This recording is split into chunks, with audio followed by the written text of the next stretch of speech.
കഴിഞ്ഞ സീസൺ മുന്നോടിയായുള്ള ട്രാൻസ്ഫർ വിൻഡോയിൽ കേരള ബ്ലാസ്റ്റേഴ്സ് ഐ ലീഗ് ക്ലബ്ബായ പ്രോ എഫ്-സിയിൽ നിന്നും സ്വന്തമാക്കിയ താരമാണ് ബികാഷ് സിംഗ്. പക്ഷേ ബ്ലാസ്റ്റേഴ്സ് മാനേജ്മെന്റ് താരത്തെ കഴിഞ്ഞ സീസണിൽ ലോൺ അടിസ്ഥാനത്തിൽ മുഹമ്മദൻസിലേക്ക് അയച്ചിരുന്നു. മുഹമ്മദൻസ് സ്പോർട്ടിംഗ് ക്ലബിനൊപ്പം താരം മികച്ച പ്രകടനമായിരുന്നു കാഴ്ചവെച്ചിരുന്നത്. കഴിഞ്ഞ സീസണിൽ മുഹമ്മദൻസിന് കിരീടം നേടിക്കൊടുത്തതിൽ പ്രധാന പങ്ക് വഹിച്ച താരം കൂടിയാണ് ബികാഷ് സിംഗ്. എല്ലാ ബ്ലാസ്റ്റേഴ്സ് ആരാധകരും കരുതിയിരുന്നത് ലോൺ കാലാവധി അവസാനിച്ച് ഈ സീസണിൽ താരം ബ്ലാസ്റ്റേഴ്സിനൊപ്പം കളിക്കുമെന്നായിരുന്നു. പക്ഷേ ചില റിപ്പോർട്ടുകൾ വന്നത് ബ്ലാസ്റ്റേഴ്സ് അടുത്ത സീസണിലും താരത്തെ ലോണിൽ പറഞ്ഞയക്കുമെന്നായിരുന്നു. ഇപ്പോളിത് ഇതുമായി ബന്ധപ്പെട്ട് കൂടുതൽ വിവരങ്ങൾ പുറത്തു വന്നിരിക്കുകയാണ്.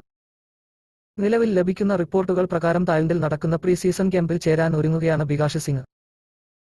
പക്ഷേ അദ്ദേഹത്തിന്റെ പ്രകടനം കോച്ചിംഗ് സ്റ്റാഫ് വിലയിരുത്തും. എന്നിട്ടു മാത്രമേ ബ്ലാസ്റ്റേഴ്സ് മാനേജ്മെന്റ് താരത്തെ സ്ക്വാഡിൽ നിലനിർത്തണമോ അതോ ലോണിൽ അയക്കണമോ എന്ന തീരുമാനമെടുക്കുകയുള്ളൂ. എന്നിരുന്നാലും ഇതുമായി ബന്ധപ്പെട്ട് കൂടുതൽ വിവരങ്ങൾ വരും ദിവസങ്ങളിൽ പുറത്തുവരുന്നതാണ്.